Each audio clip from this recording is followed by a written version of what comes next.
အနက်10ကီလိုမီတာရှိပြီးတိမ်နဲ့ငလင်ဖြစ်တာကြောင့် Richter scale 9.7 အထိတက်ရောက်ခဲ့တယ်လို့အမေရိကန်ဘူမိတိုင်းတာရေးဌာနကတွက်ချက်ထားပါတယ်။ဒုတိယအကြိမ်ကတနာရီ2မိနစ်မှာမန္တလေးလေဆိပ်အနီးမှာပြင်းအား 6.8 နဲ့လှုပ်ခတ်ခဲ့ပါတယ်။မြန်မာနိုင်ငံနဲ့မကပါဘူး။ကီလိုမီတာထောင်ကျော်ဝေးတဲ့ထိုင်းနိုင်ငံဘန်ကောက်မြို့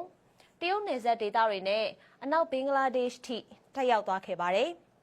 ဒီငလင်ဟာအရှေ့တောင်အာရှမှာအလှုပ်ရှားဆုံးနဲ့အနေရဲ့အကြီးဆုံးပြည့်ရွေ့ကြောဖြစ်တဲ့စကိုင်းပြည့်ရွေ့ကြောတစ်လျှောက်မှာစတင်ခဲ့တာဖြစ်ပါတယ်။ငလင်ကြောဟာမြန်မာနိုင်ငံအလဲတက်တဲကနေထက်ချမ်းချမ်းထားသလိုဖြစ်ပြီးတော့ဒီတိုက်လျောငလင် Strike Slip Earthquake ရဲ့အလျားက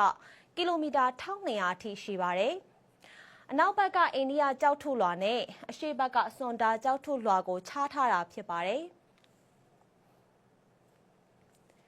ဒီပြည့်ရွေ့ဟာလူဦးရေထူထပ်တဲ့မြို့ကြီးတွေဖြစ်တဲ့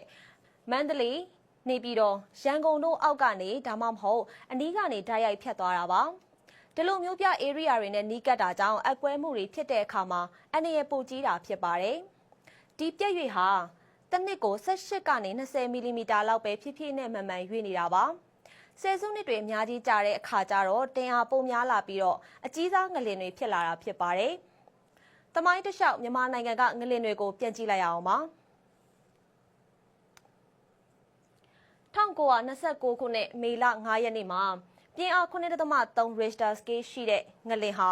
ပဲခူးတိုင်းမိုးညင်းဒေသမှာလှုပ်ခတ်သွားခဲ့ပါတယ်။အိမ်တွေပြိုကျခဲ့ပြီးတော့လူအယောက်50ခန့်သေဆုံးခဲ့ပါတယ်။ဒါတွေကရန်ကုန်အထိခန်းစားခဲ့ရပါတယ်။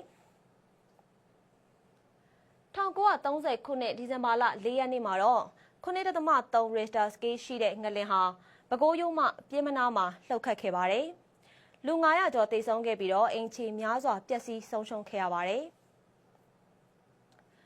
1946ခုနှစ်ဩဂတ်လ15ရက်နေ့မှာတော့9.3 Richter scale ရှိတဲ့ငလင်ဟာစကိုင်းတိုင်းမန္တလေးမြို့မြောက်ဘက်80ကီလိုမီတာအကွာမှာလှုပ်ခတ်ခဲ့ပါတယ်။လူ900ကျော်သေဆုံးခဲ့ပြီးတော့အိမ်ခြေထောင်နဲ့ချီပြီးပြိုကျပျက်စီးခဲ့ရပါတယ်။